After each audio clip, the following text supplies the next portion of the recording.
Hey, happy Friday to you. It is October 7th and time for this week's Friday Funnies. And today is the start of a 3-day holiday weekend, culminating in Columbus Day on Monday.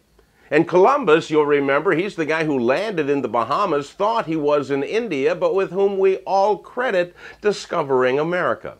So on his special day on Monday, we're going to celebrate it in true American fashion by putting mattresses on sale. In Chicago, this is the weekend for the Chicago Marathon, a 26.5-mile race through the city. And thousands of people are going to make this torturous run just so that they can brag to other people that they finished it. Well, as you know, I hate to brag, but I will tell you that last year I finished my very first Chicago Marathon. I'm not going to tell you it wasn't a boring TV show, but doggone it, I finished it. Well, I recorded it and kind of fast-forwarded through the boring parts, but I finished it nonetheless. And fortunately, you don't have to run anywhere to finish this week's Friday Funnies. Just finish your coffee and enjoy a good laugh at the oddballs in this week's news.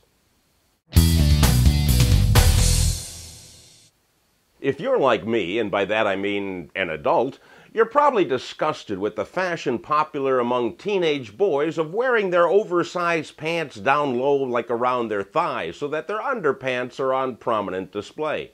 This is a fashion statement that is particularly favored among thugs and ne'er-do-wells.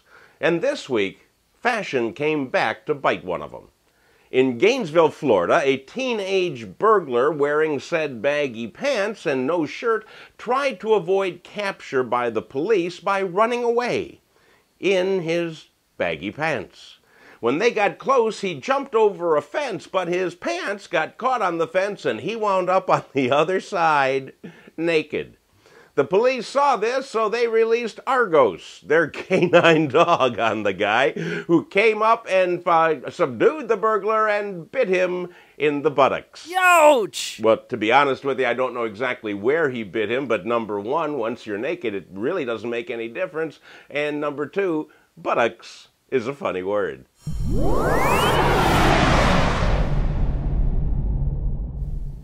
In Edinburgh, Scotland, the Kismet restaurant this week sponsored the world's hottest chili contest.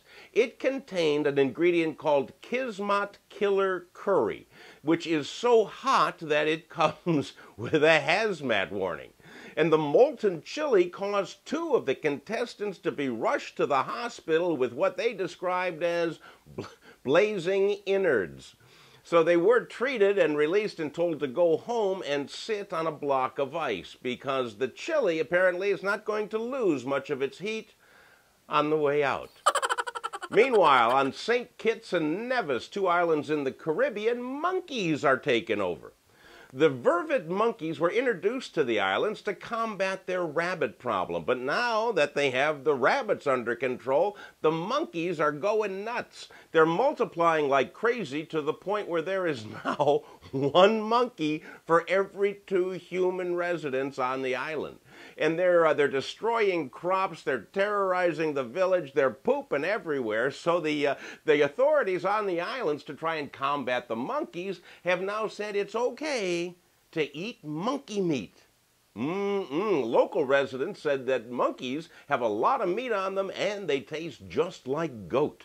Which is funny because, I've had goat and I always thought it tasted just like monkey. Anyhow, the monkeys, in order to protect themselves from being eaten, are now rubbing themselves with Kismet Killer Curry.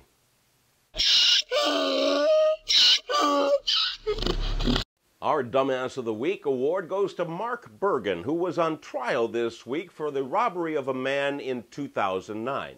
Now, during the lunch break at his trial, he was allowed to leave the courthouse.